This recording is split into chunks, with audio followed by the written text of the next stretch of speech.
ಧುರಂಧರ್ 2 ಗೆಲುವಿನ ಖುಷಿಯಲ್ಲಿರುವಂತಹ ಬಾಲಿವುಡ್ ನಟ ರಣವೀರ್ ಸಿಂಗ್ ಮತ್ತು ಬಾಲಿವುಡ್‌ನ ಕ್ವೀನ್ ದೀಪಿಕಾ ಪಡುಕೋಣೆ ಇದೀಗ ತಮ್ಮ ಅಭಿಮಾನಿಗಳಿಗೆ ಮತ್ತೊಂದು ಗುಡ್ ನ್ಯೂಸ್ ಕೊಟ್ಟಿದ್ದಾರೆ. ಹೌದು, ಈ ಸ್ಟಾರ್ ಜೋಡಿ ತಮ್ಮ ಎರಡನೇ ಮಗುವಿನ ನಿರೀಕ್ಷೆಯಲ್ಲಿದ್ದಾರೆ. ಈ ವಿಚಾರವನ್ನ ಖುದ್ದು ದಂಪತಿಯೇ ತಮ್ಮ ಇನ್‌ಸ್ಟಾಗ್ರಾಮ್ ಖಾತೆಯಲ್ಲಿ ಖಚಿತಪಡಿಸಿದ್ದಾರೆ ಕೂಡ. ಇನ್‌ಸ್ಟಾಗ್ರಾಂನಲ್ಲಿ ರಣವೀರ್ ದಂಪತಿಯ ಪುತ್ರಿ ದುವಾ ಪಾಸಿಟಿವ್ ಎಂದು ತೋರಿಸುವ ಪ್ರೆಗ್ನೆನ್ಸಿ ಟೆಸ್ಟ್ ಕಿಟ್ ಅನ್ನು ಹಿಡಿದಿರುವುದನ್ನು ಪೋಸ್ಟ್ ಮಾಡಿದ್ದಾರೆ. ಹಾಗೆಯೇ 2 ದುಷ್ಟ ಕಣ್ಣಿನ ಇಮೋಟಿಕಾನ್ಗಳನ್ನ ಕೂಡ ಹಾಕಿದ್ದಾರೆ. ಈ ಮೂಲಕ ದೀಪಿಕಾ ಪಡುಕೋಣೆ ಮತ್ತು ರಣವೀರ್ ಸಿಂಗ್ ಅವರು ಎರಡನೇ ಮಗುವಿನ ನಿರೀಕ್ಷೆಯಲ್ಲಿ ಇದ್ದಾರೆ ಅನ್ನೋದು ಕೂಡ ಕನ್ಫರ್ಮ್ ಆಗಿದೆ.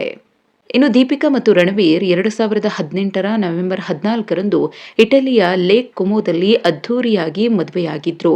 ಇನ್ನು ದೀಪಿಕಾ ಪಡುಕೋಣೆ 2024ರ ಸೆಪ್ಟೆಂಬರ್ 8ರಂದು ತಮ್ಮ ಮೊದಲ ಮಗು ದುವಾಗೆ ಜನ್ಮ ನೀಡಿದ್ರು.